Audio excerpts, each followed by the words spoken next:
Pero lo que Jesús está describiendo aquí es una destrucción total. Él está diciendo el templo va a ser destruido hasta los cimientos.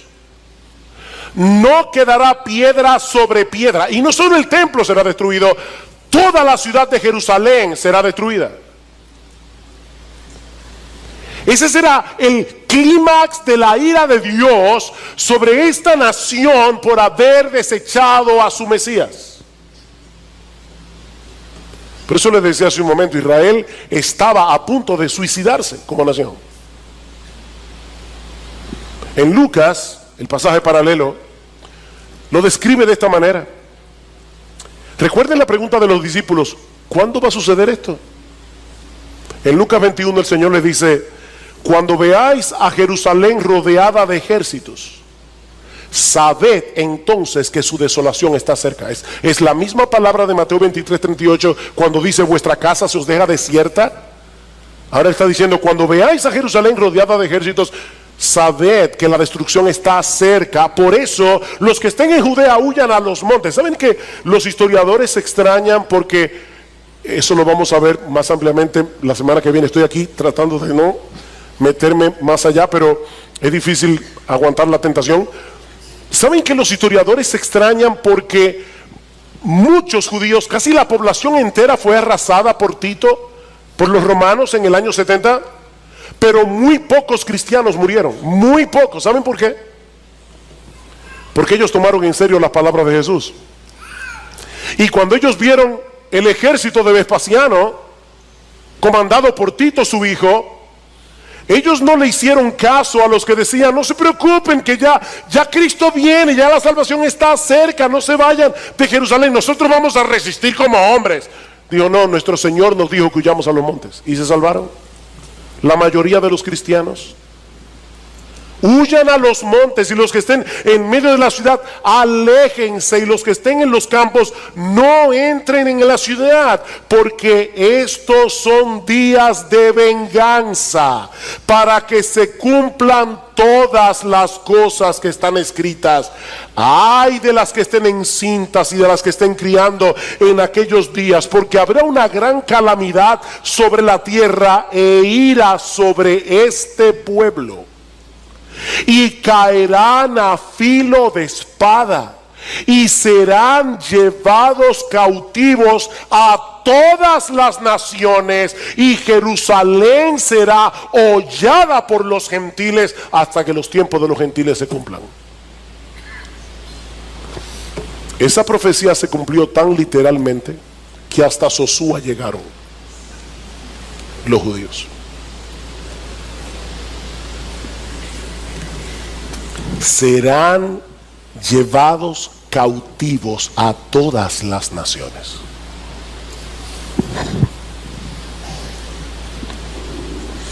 Eso era tan difícil de imaginar para los discípulos, que es muy probable que en la mente de ellos asociaran estos eventos con el fin del mundo. No, si es verdad que Jerusalén va a ser arrasada y que del templo no quedará piedra sobre piedra, tiene que ser que está llegando el fin del mundo. De ahí la pregunta de los discípulos. Dice en Marcos capítulo 13 versículo 3: y estando él sentado en el monte de los olivos frente al templo, Pedro, Jacobo, Juan y Andrés le preguntaron en privado: dinos cuándo sucederá esto, y qué señal habrá cuando todas estas cosas se hayan de cumplir. En el pasaje paralelo del Evangelio de Mateo encontramos una versión más completa de la pregunta. Ellos preguntaron: dinos cuándo sucederá esto, refiriéndose obviamente a la destrucción de Jerusalén y del templo.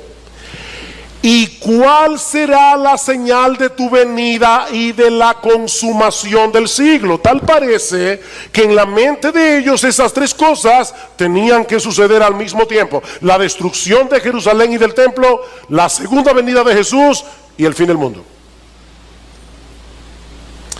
Pero Jesús les hace ver que hay un lapso indefinido de tiempo entre un evento y los otros dos. Esa es la razón del discurso del Monte de los Olivos.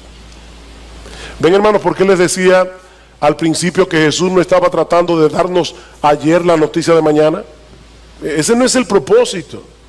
Estos hombres necesitaban instrucción. Y lo que Jesús les está diciendo es: no se dejen engañar, ni la segunda venida de Cristo, ni el fin del mundo van a suceder inmediatamente después de la destrucción de Jerusalén y del templo. Muchas cosas tienen que ocurrir antes de mi segunda venida. Ahora, increíble, Cristo no ha muerto todavía en la cruz, y Él está diciendo: yo voy a morir, voy a resucitar, voy a subir al cielo y vuelvo otra vez. Pero no conecten una cosa con la otra, porque primero viene la destrucción de Jerusalén, la destrucción del templo, y luego viene mi segunda venida. Si ellos no entendían eso, no solamente serían fácilmente engañados, sino que podían sentirse profundamente frustrados al estar esperando algo que no iba a suceder en el tiempo en que ellos pensaban que iba a suceder. De ahí las advertencias del Señor en los versículos 5 al 13. Cristo da dos advertencias que voy a ver muy brevemente. La primera en los versículos 5 al 8. Y básicamente lo que el Señor les está diciendo allí es: tengan cuidado, no se dejen engañar por supuestas señales. Vean el versículo 5. Jesús comenzó a decirles: mirad que nadie os engañe. Muchos vendrán en mi nombre diciendo: yo soy el Cristo, y engañarán a muchos. Y cuando oigáis de guerras y de rumores de guerras, no os alarméis. Roma estaba en paz en esos días. Pero luego del suicidio de Nerón en el 68, vino un tiempo de tanta revuelta que en el año 69, después de Cristo, un año antes de la destrucción del templo, hubo 4 emperadores en Roma en un solo año. Oiréis de guerra, rumores de guerra. No os alarméis. Es necesario que todo esto suceda, pero todavía no es el fin. Porque se levantará nación contra nación y reino contra reino, y habrá terremotos y hambres en diversos lugares. Esto solo es el comienzo de dolores.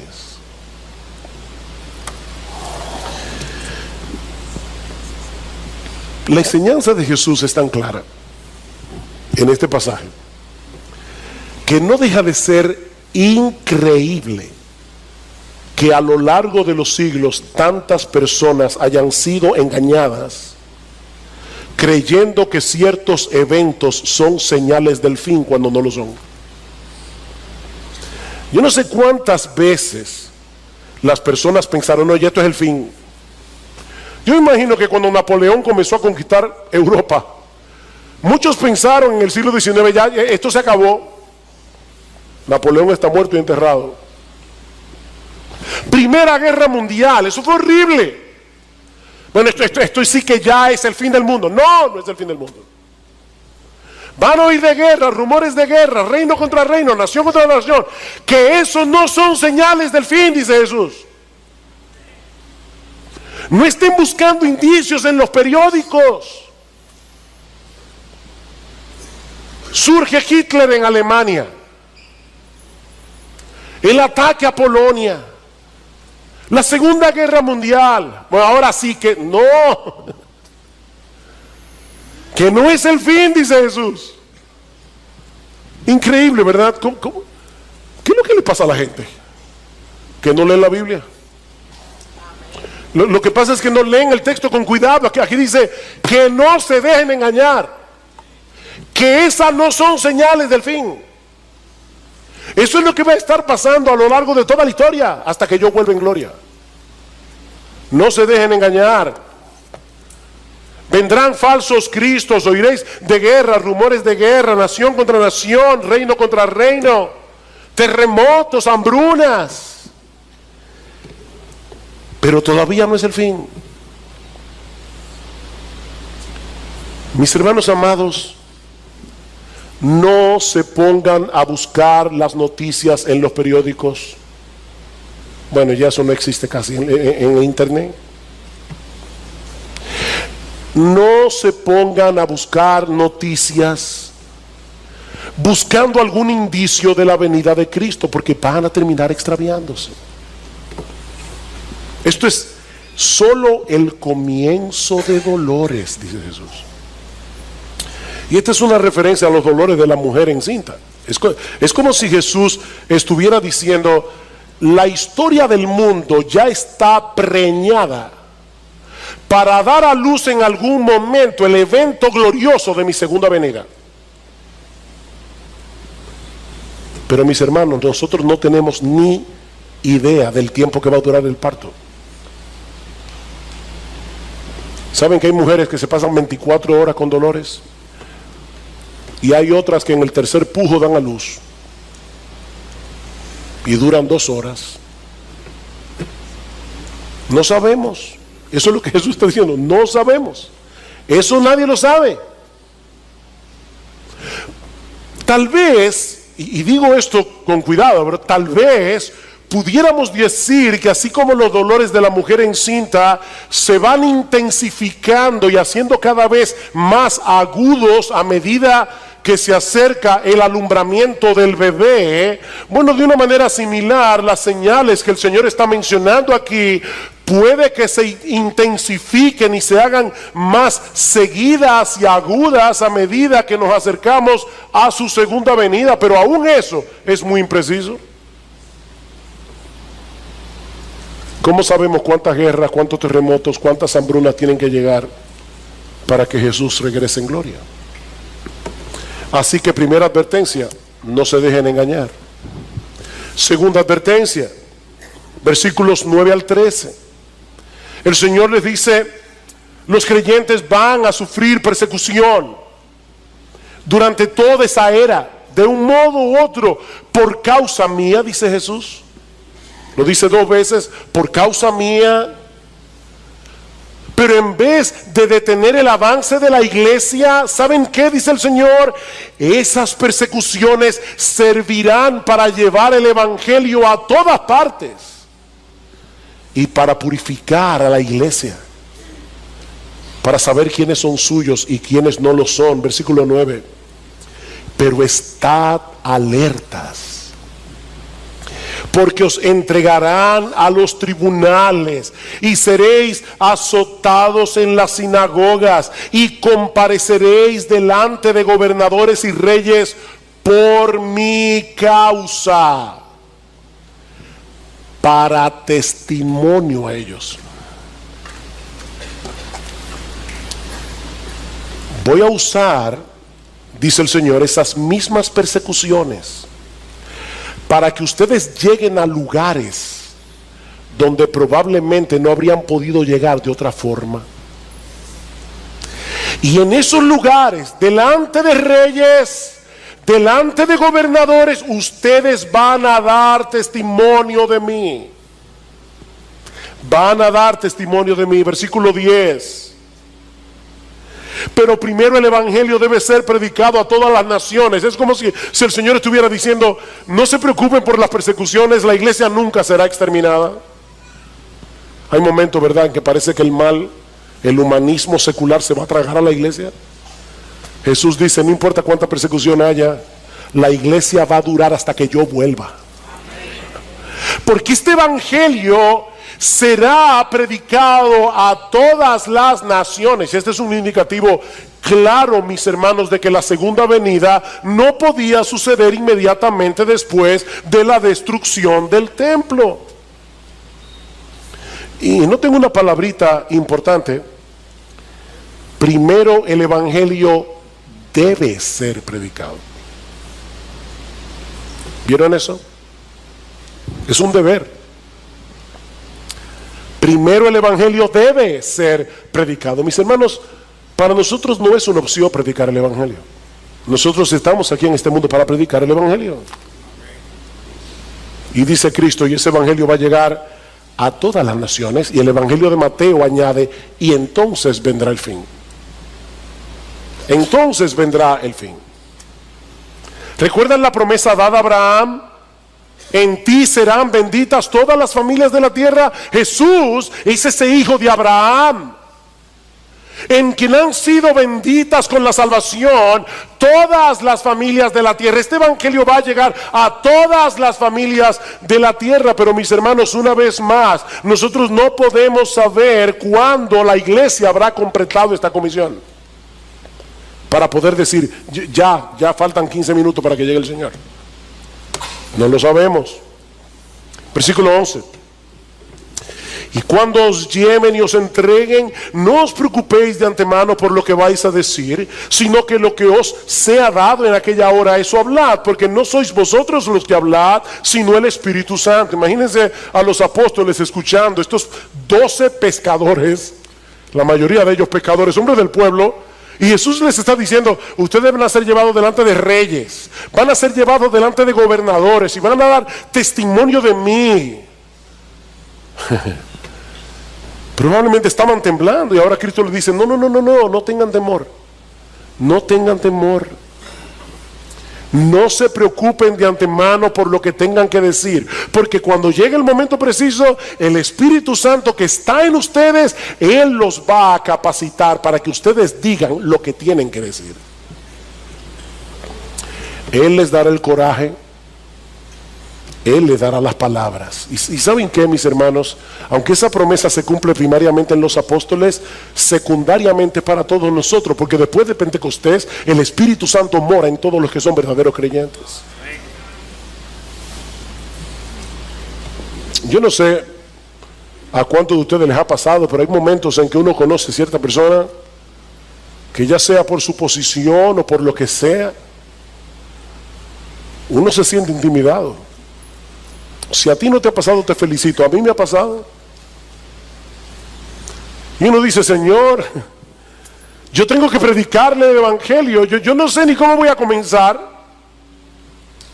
Pero por favor, Señor, ayúdame. Y es increíble cómo el Señor de repente abre la boca. Uno comienza a hablar.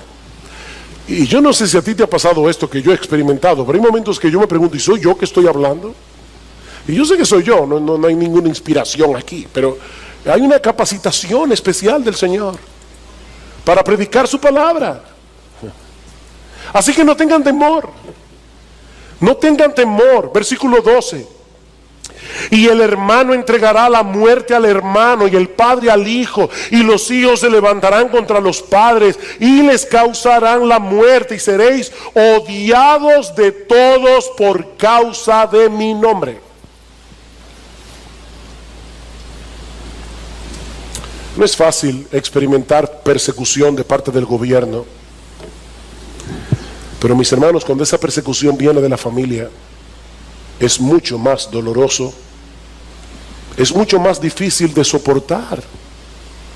Pero mis hermanos, eso es lo que millones de creyentes han tenido que sufrir a lo largo de la historia. En lugares islámicos hay padres que han entregado a muerte a sus propios hijos por haberse convertido al cristianismo.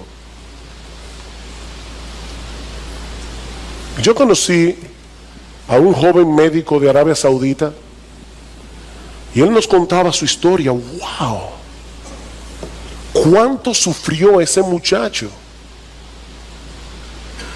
De mano de su propia familia por haberse convertido al Señor. Y noten que Jesús no está hablando aquí de un simple rechazo de parte de los miembros de la familia. No, es mucho más que eso. Jesús está diciendo aquí que el aborrecimiento del mundo hacia Él es tan profundo que por causa de nuestra identificación con Él, dice, seréis aborrecidos de todo por causa mía. Dicen aquellos lugares y momentos donde el evangelio es ilegal, donde ser cristiano es ilegal, el hermano entregará la muerte al hermano, el padre al hijo, los hijos se levantarán contra los padres y los harán morir. ¡Wow! Siempre se ha dicho, ¿verdad?, que la sangre pesa más que el agua, refiriéndose a la inclinación natural que sentimos hacia los miembros de nuestra propia familia, sobre todo la familia inmediata. Pero Jesús nos está diciendo en este texto que el aborrecimiento que el mundo siente hacia Él puede llegar a quebrantar esos lazos de amor y convertirse en rechazo y aborrecimiento, simplemente porque somos cristianos. Y es importante que subraye esto, porque una persona puede ser aborrecida porque es un imprudente. Yo cometí muchas imprudencias, sobre todo cuando estaba acabado de convertir. Me acuerdo predicándole a mi mamá de una manera tal, recién convertido, que mi mamá me dijo: si tú sigues hablándome de esa manera te voy a dar una galleta. Y para aquellos que no saben lo que es una galleta, porque lo están viendo por internet y están en otros países, no es una galletica de chocolate, es una bofetada. Ahora, ¿saben que yo me lo gané? Yo no siempre he sido prudente predicando el evangelio y me avergüenzo de eso. Pero por más prudente que tú seas, vas a ser rechazado. Mi hermano, tú sigues a un Salvador que fue crucificado. Tú sigues a un Salvador que fue clavado en una cruz. Tú no puedes esperar que el mundo te trate mejor de lo que lo trató a Él. Tú eres cristiano, tú llevas contigo el nombre de Cristo. Si el mundo os aborrece, dice Jesús, sabed que a mí me ha aborrecido antes que a vosotros.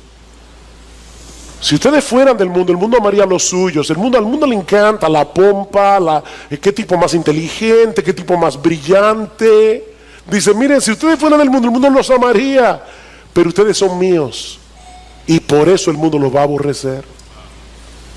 Seréis aborrecidos de todos por causa de mi nombre,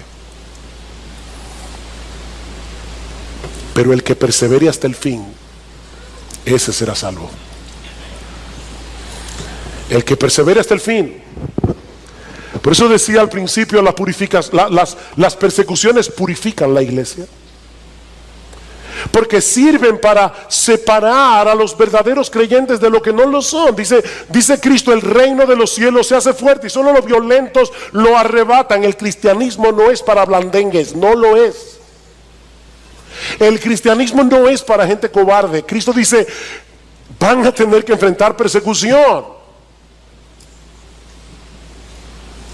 De hecho, en la parábola del sembrador, en Lucas capítulo 8, versículo 13, Cristo mismo dice: hay personas que creen por algún tiempo, pero en el tiempo de la prueba se apartan, no lo aguantan. Ahora, la enseñanza de este texto no es que un verdadero creyente puede perder su salvación si no persevera hasta el fin. No. Lo que Jesús nos está enseñando aquí es que los verdaderos creyentes son aquellos que perseveran hasta el fin, aún en medio de las persecuciones. Esos son los que de verdad creyeron, aún en medio de las circunstancias difíciles de la vida. Queridos hermanos, ser cristiano nunca ha sido fácil y nunca lo será. Ser cristiano nunca ha sido fácil y nunca lo será. Cristo no era de estos predicadores populares que hay en el día de hoy. Ven a Cristo y todos tus problemas se van a solucionar. No, yo te estoy diciendo en esta mañana: ven a Cristo y probablemente vas a tener más problemas. Cristo dijo claramente: las zorras tienen guarida, las aves de los cielos nidos, pero el Hijo del Hombre no tiene dónde recostar su cabeza. ¿De verdad tú quieres seguirme a mí? Calcula el precio. Pero ¿saben qué? No hay razón para que los cristianos nos sintamos avergonzados o intimidados por el mundo, porque estamos del lado de aquel que venció la muerte en la cruz del Calvario. No hay razón para estar intimidados. Mis hermanos, independientemente de lo que el mundo piense de los cristianos, que somos unos retrógrados, que somos de mente estrecha, que nosotros estamos en la época de la Edad Media, que nosotros no somos progresistas, no importa lo que el mundo piense de los cristianos. Es un privilegio, es un gran privilegio seguir y servir a ese Rey que por amor a nosotros se hizo siervo para dar su vida en rescate por muchos. Es un privilegio ser cristiano. Porque ese que murió en debilidad ahora reina con poder a la diestra del Padre. Y dice Pablo en Efesios 1:11, 1:21, sobre todo principado y autoridad y poder y señorío. Él es el soberano de los reyes de la tierra, dice el apóstol Juan en Apocalipsis capítulo 1, versículo 5. El soberano de los reyes de la tierra. Y algún día todos doblarán su rodilla ante Jesús y confesarán que Él es el Señor. Miren, mis hermanos, si hay algo que nosotros aprendemos de este pasaje, le decía a mi esposa ayer, estoy peleando con el texto porque hay tantas cosas que tengo que decir y no la puedo decir en una sola hora. Pero si hay algo que nosotros aprendemos de la porción que vimos en el día de hoy, es que este mundo no se está moviendo a tontas y a locas. No, mis hermanos, nuestro Dios está llevando a cabo el plan de redención que Él decretó desde antes de la fundación del mundo. Un plan de salvación que gira en torno a la persona y a la obra de Jesús. Y nada ni nadie podrá impedir que Él haga lo que Él ha diseñado hacer, lo que Él ha determinado hacer. Es por eso que Jesús anunció de antemano su muerte y su resurrección. Él dijo de antemano: yo vine a morir. Jesús anunció de antemano la destrucción de Jerusalén y del templo en un lapso de tiempo de 40 años, porque Él es el soberano de la historia. Jesús anunció de antemano que los judíos serían esparcidos por todo el planeta Tierra por haberlos rechazado a Él. Jesús anunció que Él iba a edificar a su iglesia. Jesús anunció que la iglesia iba a prevalecer hasta la segunda venida a pesar de las persecuciones, que las puertas del Hades no prevalecerían contra la iglesia. Jesús anunció de antemano que su evangelio sería predicado a todas las naciones. Jesús anunció que Él regresará en gloria por segunda vez desde los cielos cuando todo se haya cumplido. Él es el Señor de la historia. Él es Rey de reyes. Él es Señor de señores. Y algún día todos aquellos que se han rendido ante su soberanía y han venido a Él en arrepentimiento y fe, reinaremos juntamente con Él.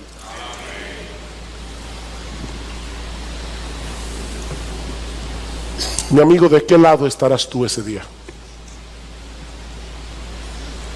¿De qué lado estarás tú ese día? ¿Te has rendido a sus pies, reconociendo tus pecados, confiando en la obra de salvación que Él hizo en la cruz del Calvario? No en tu propia justicia, no en tu propia decencia, no en tu propia moral. Has venido a Cristo en arrepentimiento, confiando en su obra de redención, cuando Él derramó su sangre para lavarnos de nuestros pecados. De tal manera que hoy tú puedes decir con toda certeza y a boca llena que Jesús es tu Señor. No el del otro, tu Señor.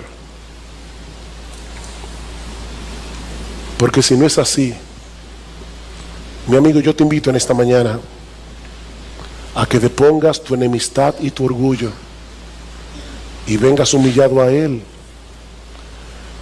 Porque no hay manera de ganar esta batalla contra aquel que venció la muerte y reina con poder a la diestra del Padre. No hay manera de ganar esta batalla. Ven a Cristo, mi amigo, y ven ahora, cuando todavía estás a tiempo de arreglar tus cuentas con Él. Porque ¿sabes qué? Él ha prometido no desechar a nadie que venga ante Él buscando perdón y misericordia. El Señor ha establecido su trono en los cielos y su reino domina sobre todo. La definición del reino, la soberanía de Dios sobre todas las cosas. La esfera de la salvación. Mirándolo, Jesús le dijo, qué difícil es que entren en el reino de Dios los que tienen riqueza. Pregunta, si nuestro Dios, dice el Salmo, reina sobre todo, ¿cómo estamos hablando aquí de alguien que entra en el reino de Dios? Bueno, por lo que acabo de decir, la autoridad de Dios es universal, pero no todos la reconocen. Cuando uno se arrepiente de sus pecados y cree en el Señor Jesucristo, entonces a través del nuevo nacimiento uno entra en el reino de Dios, que es la esfera de la salvación, donde nosotros obedecemos a Cristo. No perfectamente, pero sí genuinamente, sinceramente, con un deseo de agradar al Señor. Jesús respondió, en verdad te digo que el que no nace del agua y del Espíritu no puede entrar en el reino de Dios. Obviamente, hermanos, no estoy siendo irónico aquí, pero yo creo que los premilenialistas van a estar de acuerdo conmigo en que Jesús no está hablando del milenio. Cuando dice aquí, no puede entrar en el reino de Dios el que no ha nacido de nuevo. No es que no va a entrar en el milenio, es que no va a entrar en esa esfera de salvación en el que Dios nos gobierna por medio de su ley y de su palabra. Desde los días de Juan el Bautista hasta ahora, el reino de los cielos sufre violencia y los violentos los conquistan por la fuerza. No todos entran en el reino de Dios. El Hijo del Hombre enviará a sus ángeles y recogerán de su reino a todos los que son de tropiezo y a los que hacen iniquidad. Pregunta, según la parábola del trigo y la cizaña que ya estudiamos, ¿cuándo va a pasar eso? En el fin del siglo. En el fin del siglo, donde vendrá la siega y los impíos serán quemados. Sin embargo, es interesante que Cristo dice que esos impíos van a ser recogidos de su reino. Entonces, ¿inauguró Cristo o no el reino? Es un reino inaugurado que no ha sido consumado, pero Él está diciendo, ellos van a ser sacados de mi reino, pero el misterio del reino es que todavía hayan impíos aquí a pesar de que ya Cristo es rey. Porque los judíos no podían entender eso a la luz del Antiguo Testamento. Ellos creían como Juan el Bautista, viene el Mesías, el hacha está puesta a la raíz de los árboles, la cizaña será apartada del trigo, la cizaña será quemada y el trigo será puesto en el granero. Y lo que Cristo enseña en la parábola del trigo y la cizaña es el misterio de que hay un valle entre el reino iniciado y el reino consumado, el tiempo de la siembra y el tiempo de la siega. Ese es el misterio. Por eso yo les decía que la parábola del trigo y la cizaña tiene el problema de que no tiene ningún problema. Porque ¿en qué sentido eso era un misterio? En el sentido que lo estamos diciendo ahora. Es del reino que estas personas van a ser recogidas. ¿Cuándo? En la segunda venida de Cristo.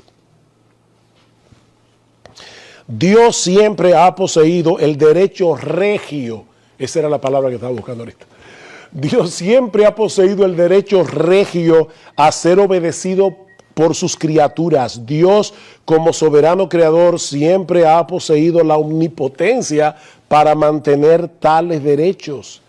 Dios siempre ha mantenido esos derechos en el cielo, el trono del universo. Dios siempre ha ejercido una providencia regia sobre todas las cosas, de tal manera que todo ocurre por medio de y de acuerdo con su propósito y decreto soberano. Yo espero que nadie aquí en este salón niegue eso. Nuestro Dios es rey. No va a ser rey. No, Él es rey. Y Él hace todas las cosas, Efesios capítulo 1, versículo 11, conforme al designio, conforme al propósito, conforme al decreto de su soberana voluntad. El carácter del reino. El reino de Dios es eterno. Daniel 4, 34 al 35. Eso es lo que dice Nabucodonosor. Su reino no tendrá fin. El reino de Dios es escatológico. Por eso nosotros oramos y decimos, venga tu reino. La realidad del pecado y la derrota futura de las fuerzas del mal hacen necesaria la oración, venga tu reino. Entonces ustedes ven cómo vivimos en una tensión entre el ya y el todavía no. Por fin, ¿estamos en el reino o no estamos, o estamos esperando que venga el reino? Respuesta, sí. Las dos cosas. Porque el reino es una realidad presente en un sentido y es una realidad futura en otro sentido. Nosotros estamos pidiéndole al Señor, venga tu reino, por favor, Señor, ya ven, que tu reino se consume aquí en la tierra, que tu trono es establecido para siempre. El reino de Dios es la meta escatológica de la historia. Por esa razón. En los días de estos reyes, el Dios del cielo levantará un reino que jamás será destruido. Y este reino no será entregado a otro pueblo, desmenuzará y pondrá fin a todos aquellos reinos, y él permanecerá para siempre. ¿Cuándo pasó eso? Cuando Cristo nació. Dice que en los días del cuarto rey, que es Roma, va a venir una piedra no cortada con manos, que va a crecer y se va a hacer un gran monte. Y ahí es que dice, el Dios del cielo levantará un reino que jamás será destruido. Ese es el reino de nuestro Señor Jesucristo, que ya fue inaugurado y que no será destruido, porque las puertas del Hades no prevalecerán contra los suyos. Eso lo veremos después con más calma, 1 Corintios 15. Entonces, ¿la venida del reino es pasada, presente o futura? La venida del reino es aún futura. Mateo 5:3, bienaventurados los mansos, bienaventurados los pobres en espíritu, porque de ellos es el reino de los cielos. Bienaventurados sois cuando por mi causa os vituperen y os persiguen y digan toda clase de mal contra vosotros mintiendo. Gozaos y alegraos, porque así persiguieron a los profetas que fueron antes que vosotros, pero vuestro galardón será grande, ¿en dónde? En el reino de los cielos. Y así podemos citar Lucas 21, Lucas 22. Sin embargo, las Escrituras también dan a entender que la venida del reino ya tuvo lugar y que el reino es una realidad presente. Las dos cosas. Por ejemplo, la derrota de Satanás, Mateo capítulo 12. Y de paso, aquí voy a decir algo bien profundo. Yo sé que están cansados, pero Mateo 12 está antes de Mateo 13. Y después de Mateo 11. Wow. Ahora, ¿por qué eso es importante? ¿Qué pasó en Mateo 11? Juan el Bautista pregunta, ¿eres tú el que habrías de venir o tenemos que esperar a otro? Porque el concepto que él tenía del reino no encajaba con el hecho de que él estaba en prisión. Mateo 12, antes de que Cristo dijera las parábolas del reino, donde va a explicar el misterio, escuchen lo que pasa. Mateo capítulo 12, versículos 28 al 29. Ustedes conocen el pasaje. Cristo sacó un demonio. ¿Y de qué acusaron al Señor? Bueno, sí, tú sacas demonios por el príncipe de los demonios. Respuesta del Señor, versículo 28.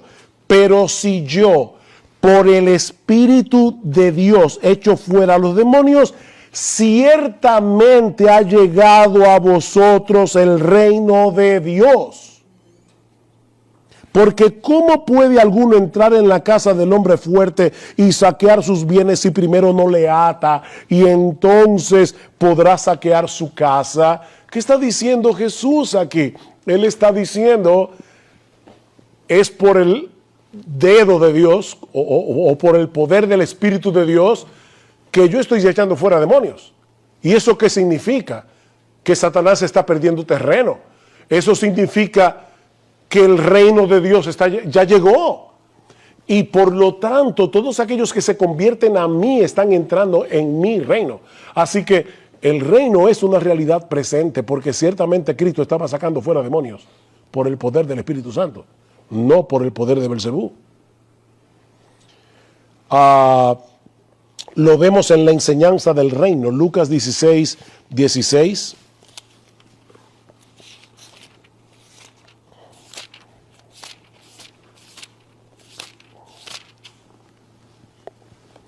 La ley y los profetas eran hasta Juan.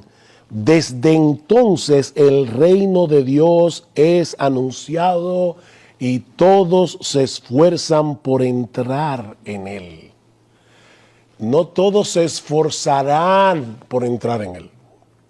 Todos se esfuerzan en el tiempo presente por entrar en ese reino. Y lo mismo podemos ver en Mateo capítulo 11, versículos 11 al 14. De cierto os digo, entre los que nacen de mujer no se ha levantado otro mayor que Juan el Bautista, pero el más pequeño en el reino de los cielos mayor es que él. Desde los días de Juan el Bautista hasta ahora el reino de los cielos sufre violencia y los violentos lo arrebatan, porque todos los profetas y la ley profetizaron hasta Juan, y si queréis recibirlo, él es aquel Elías que había de venir. Fíjense, Cristo está hablando aquí del reino como algo presente.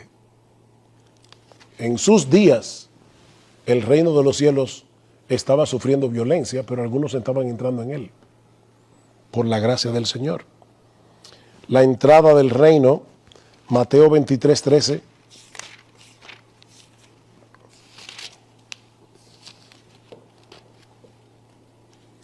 Mas hay de vosotros, escribas y fariseos hipócritas, porque cerráis el reino de los cielos delante de los hombres. Si el reino es una realidad únicamente futura, ¿cómo Cristo pudo haber acusado a los fariseos de que ellos con su legalismo estaban cerrando la puerta al reino de los cielos? La presencia del rey demuestra que el reino ya llegó. Mateo 21, versículos 4 y 5.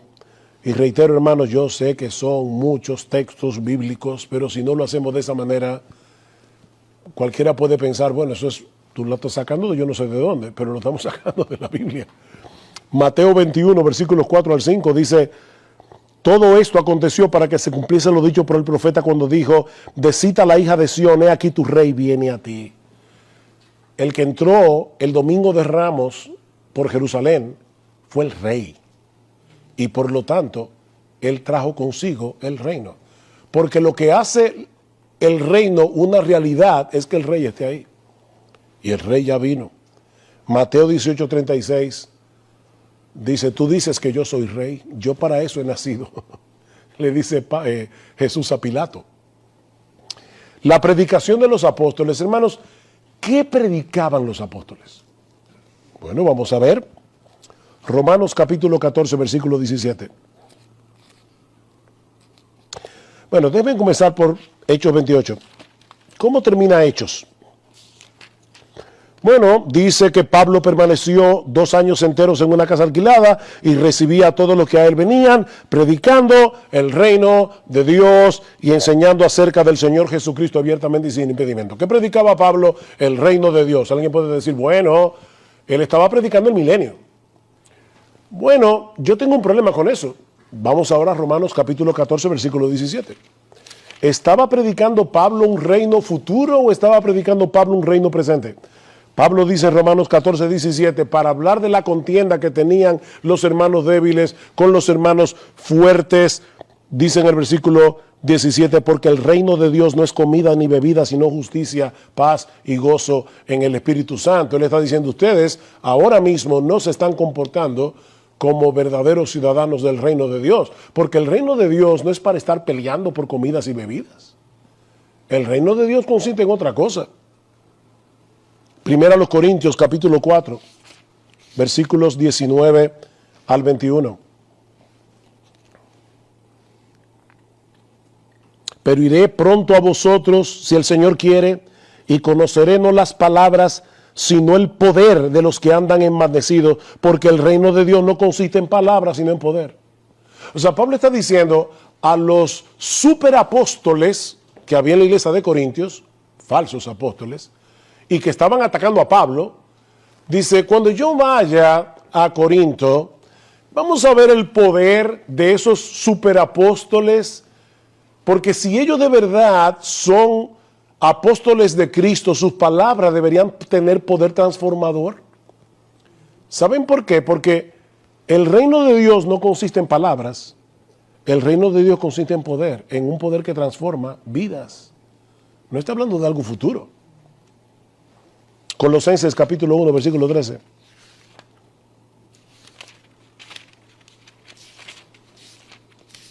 Ese texto que voy a citar ahora, me voy a tomar la molestia de leerlo de mi Biblia. Porque es tan claro, el cual Dios nos ha librado de la potestad de las tinieblas y trasladado al reino de su amado Hijo. ¿Estamos en el reino, sí o no? Porque aquí dice claramente que nosotros hemos sido trasladados ya. Eso pasó al reino de su amado Hijo. El reino es una realidad presente. Hebreos 12:28.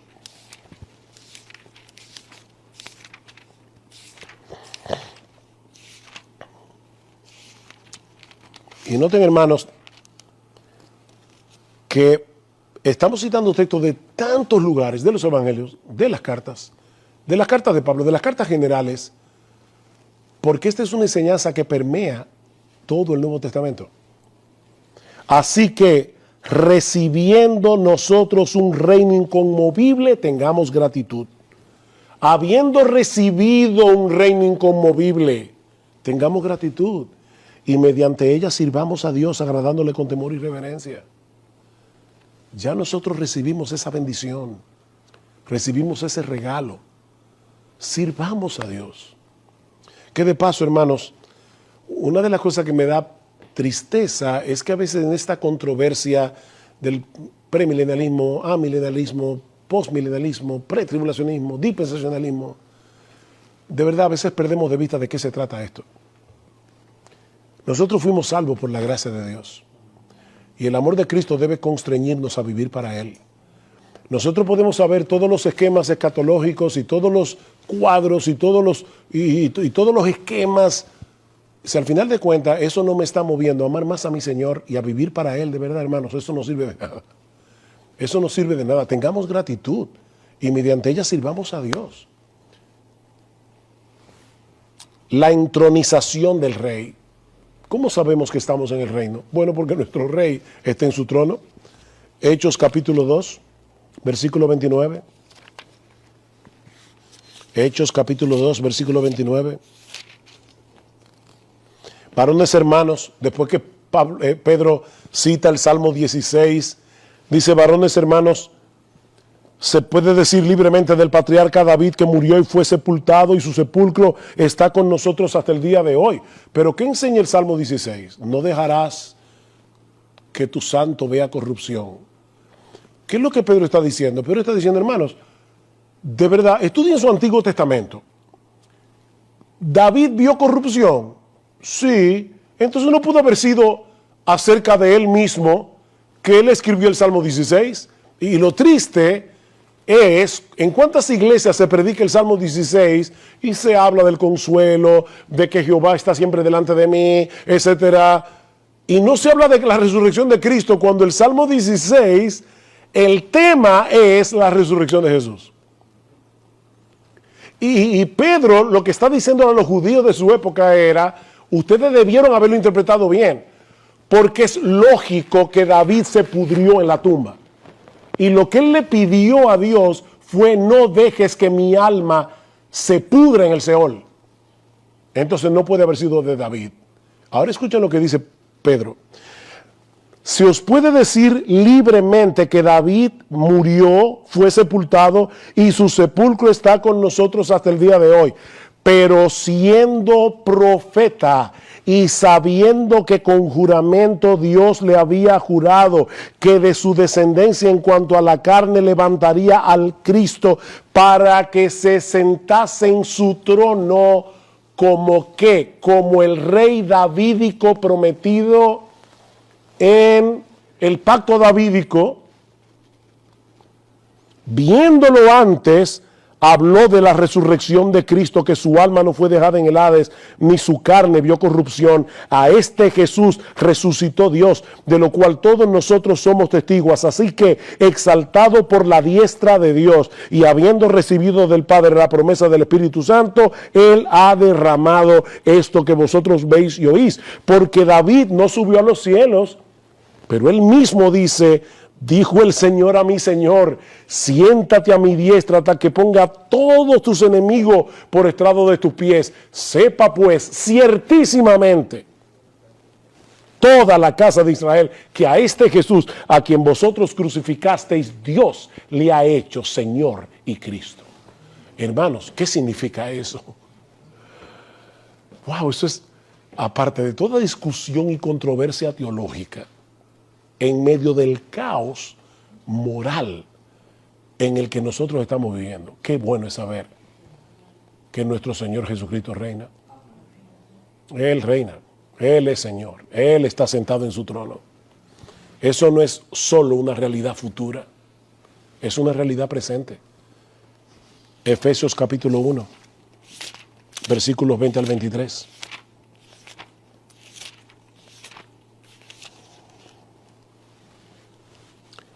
La cual operó en Cristo, el poder que operó en nosotros para salvarnos. Alguna gente cree como que creer es algo tan sencillo.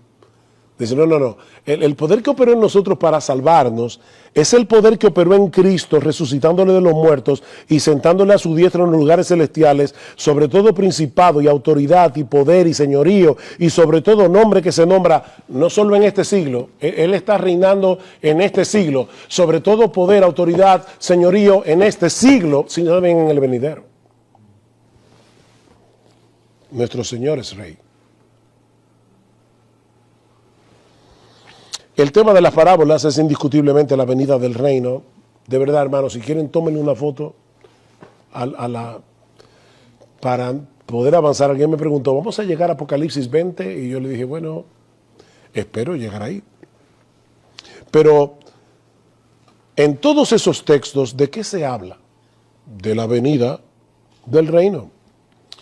El énfasis común de estas parábolas es clarificar en la mente de los discípulos el verdadero carácter del reino por causa de los conceptos equivocados que ellos tenían. Y ahí se cita Mateo 3 en la predicación de Juan el Bautista. ¿Recuerdan cuando, que ya lo he citado varias veces, que Juan el Bautista decía, ya la raíz está, el hacha está puesta a la raíz de los árboles? Para Juan el Bautista llegó el Mesías y acabó con todo. Él no entendió que el reino iba a tener una etapa de siembra y una etapa de siega. Parábola del sembrador. La presencia del reino es consistente con el rechazo de la palabra y la consecuente falta de frutos en la vida de algunos que la oyen. Algunos pueden decir, ¿cómo es posible que ya estemos en el reino, que el rey esté reinando y que algunos rechacen la palabra? Bueno, la parábola del sembrador nos aclara eso. La presencia del reino es indicada y vindicada por los increíbles frutos que da la palabra en aquellos que la recibe, a 30, a 60 y a 100 por uno. Eso es una cosecha no inusual, no casi imposible en los días del Señor, tener una cosecha a 30, a 60 y a 100 por uno. Pero ese es el poder del rey en aquellos que reciben la palabra. La parábola del trigo y la cizaña. Como ya vimos, esta parábola indica que el reino de Dios viene en dos etapas. El tiempo de la siembra, donde crecerán tanto el trigo como la cizaña juntos durante el tiempo del reino, y el Mesías vino como sembrador. El Señor está sembrando la palabra a través de sus mensajeros. El tiempo de la cosecha, donde el Mesías vendrá como segador en la venida del reino. Y ahí no habrá chance para salvación de nadie. Vino el segador. ¿Y qué va a pasar? La cizaña será quemada en fuego y el trigo de Dios, los discípulos verdaderos del Señor, reinarán, dice que resplandecerán como el sol en el reino de su Padre. Parábola de la red. Nosotros tenemos una primera etapa de recoger peces. Y una segunda etapa donde lo malo es echado fuera. ¿Cuándo? Cuando los ángeles apartarán a los malos de los buenos. Y Cristo dice, eso va a ocurrir al final del siglo, en el fin del siglo, lo que separa este siglo del venidero. Mientras tanto, tanto el malo como el bueno coexisten juntos. Parábola del tesoro y la perla. El reino está presente en una forma escondida e inesperada. Es un tesoro escondido en un campo. Y hay algunos buscando la perla. Jesús nos dice que para poseer este reino escondido debe haber un sacrificio total. Vende todo lo que tienes y compra la perla. Pero vale la pena. Pero ese reino está escondido. El impío no lo ve. O sea, el impío no ve a nosotros como los pobres cristianos. Ellos no nos ven como personas que somos ciudadanos del reino de los cielos. No, porque ese reino, ese es el punto de esta parábola, está escondido todavía. Hermanos, ustedes se dan cuenta por qué Cristo dijo, les voy a enseñar el misterio del reino de los cielos, porque estos detalles no estaban en la mente del judío común. Ellos esperaban que el Señor iba a venir en un caballo blanco, iba a aplastar al imperio romano y los judíos iban a reinar sobre el mundo entero. Dicen, no, ese reino está, pero en una forma escondida. No está visible todavía de esa forma. Parábola de la semilla de la mostaza y la levadura. Jesús afirma que su insignificancia presente y aparente de sí mismo y de sus discípulos no es obstáculo para la presente manifestación del reino, el cual un día tendrá dominio supremo. La presente manifestación del reino puede verse como una semilla de mostaza con un poco de levadura. Un día el reino crecerá de una pequeña semilla de mostaza a un gran árbol, o ese poco de levadura le dará toda la masa. Y eso no es postmilenialismo, porque Cristo dice claramente que será cuando el Hijo del Hombre venga en su gloria. Eso no se va a lograr por el hombre. No es el hombre que va a lograr eso. Es Cristo cuando regrese en gloria. Entonces, en conclusión, la fase inaugural del reino, Mesías como sembrador, mezcla de bien y mal, el sacrificio total es necesario, la palabra del reino es predicada, la palabra infructífera en muchos, pero fructífera asombrosamente en otros, y un increíble crecimiento del reino. ¿Quién pudo pensar en el siglo I, cuando el Señor Jesucristo murió en una cruz, o cuando en el aposento alto habían 120 personas, que la iglesia de Cristo iba a llegar donde llegó? Bueno, ese es el avance del reino. La fase consumada del reino, el Mesías viene como segador, la separación del justo del malo, el castigo del malo, la gloria del justo, las naciones traídas bajo un reino.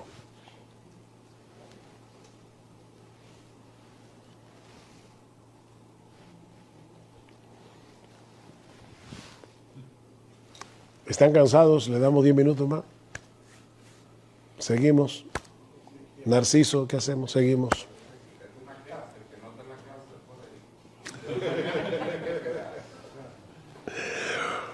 Bien, hermanos, ¿qué hemos visto hasta ahora? Este esquema, sí, este siglo, el siglo venidero, dividido por el juicio general y la segunda venida de Cristo.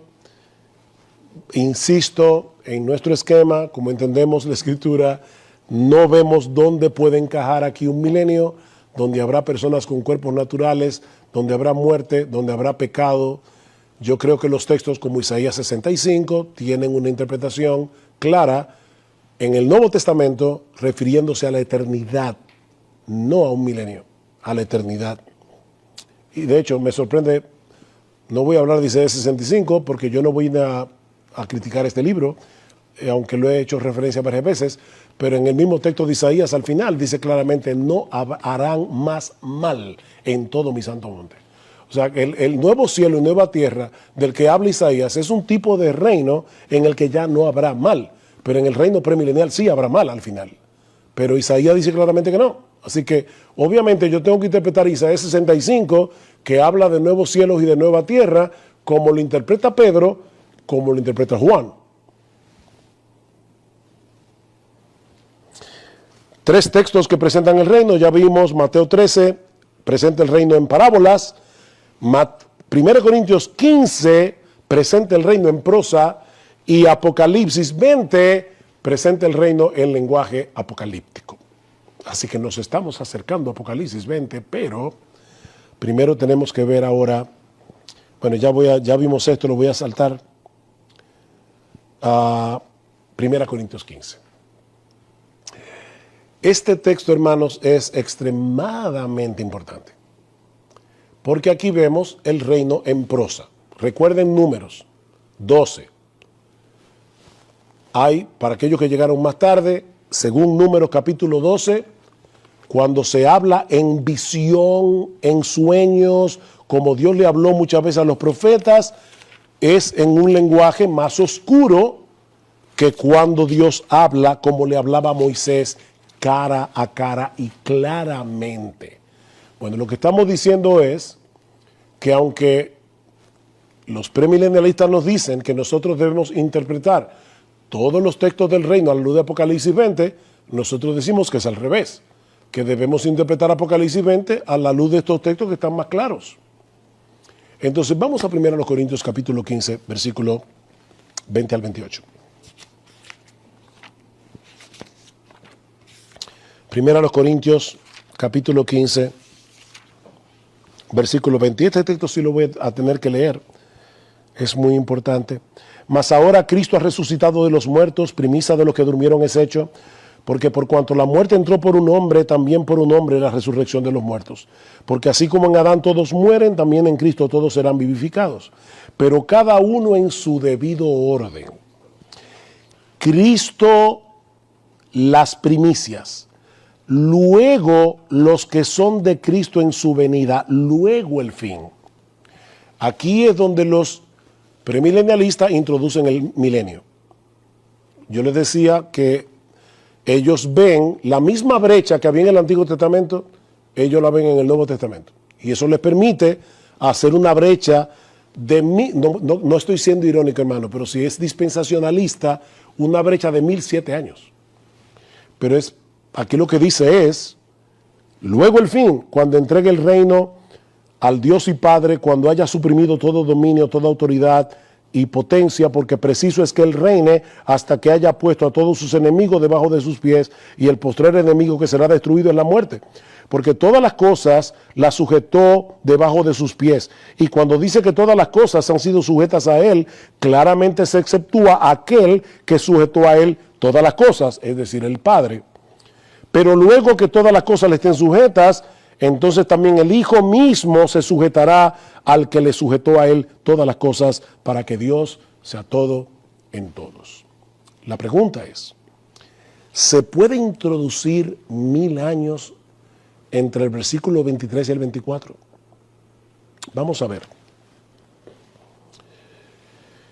Este pasaje es la respuesta de Pablo a la negación herética de la resurrección, ¿verdad? Recuerden, Pablo establece algunos corintios como tenían una visión platónica de las cosas, decían, ¿y cómo es posible que este cuerpo vaya a resucitar? Recuerden que los griegos, influenciados por Platón, creían que el cuerpo era malo, lo físico, y que el alma era buena. Por eso es que lamentablemente muchos místicos de la Edad Media, como Teresa de Jesús, veían este cuerpo como una prisión del alma. ¿Recuerdan aquel famoso poema de esta cárcel y estos hierros en que el alma está metida? Solo esperar la salida me causa un dolor tan fiero que muero porque no muero. O sea, ella veía el cuerpo humano como una cárcel, como una prisión del alma. Bueno, algunos corintios lamentablemente estaban viendo las cosas así. Y dicen, ¿cómo que va a haber una resurrección? Y Pablo dice, si no hay resurrección, entonces Cristo tampoco resucitó. Y si Cristo no resucitó, vana es nuestra fe. Así que en los versículos 1 al 11, Pablo establece las bases para refutar ese pensamiento, el hecho de que obviamente Cristo resucitó y muchos lo vieron resucitado. Versículos 12 al 28, Pablo lleva su argumentación a través de dos líneas de pensamiento. Del 12 al 19, Pablo argumenta que negar la resurrección es negar el evangelio. Eso no lo tengo que probar, ¿verdad? Negar la resurrección es negar el evangelio. en los versículos 20 al 28 que la resurrección de Cristo asegura la resurrección de su pueblo. O sea, recuerden, ¿cuál es el problema de los corintios? No podemos aceptar que hay una resurrección. Pero es que Cristo resucitó, versículos 1 al 11. Es que si Cristo no resucitó, el evangelio es vano, versículos 2 al 19. Es que el hecho de que Cristo resucitó asegura nuestra resurrección. Ese es el argumento en sentido general. Este vistazo general aclara puntos importantes para el entendimiento de este pasaje. La relevancia para el asunto que nos ocupa lo vemos en los versículos 24 al 28, donde Pablo nos muestra que el tema de la resurrección está íntimamente relacionado con el reino de Dios. Ya lo leímos. Se me cerró la Biblia. El tema del pasaje, ya lo dijimos, es la resurrección de Cristo y de los creyentes. El alcance de este pasaje solo se refiere a la resurrección de los creyentes. La resurrección de los impíos es irrelevante al tema. Obviamente, porque Pablo no está hablando de ese tema. Está hablando de la resurrección de los creyentes. La idea central de este pasaje, el propósito de Pablo al introducir el tema del reino de Dios es subrayar la absoluta necesidad de la resurrección de los creyentes. ¿Por qué es absolutamente necesario? Si ustedes conocen 1 Corintios 15, deben poder responder esta pregunta. ¿Por qué es absolutamente necesaria la resurrección de los creyentes a la luz del reino de Dios que viene? Recuerden que hay dos aspectos del reino, futuro y presente. A la luz del reino futuro, ¿por qué es importante? ¿Por qué es necesaria? Es una pregunta que no es retórica. Lo dice el texto. No tienen que ir más lejos de 1 Corintios 15. Porque la carne y la sangre no pueden heredar el reino de Dios. Eso va a decir Pablo más adelante. 1 Corintios 15, ¿qué dice Pablo?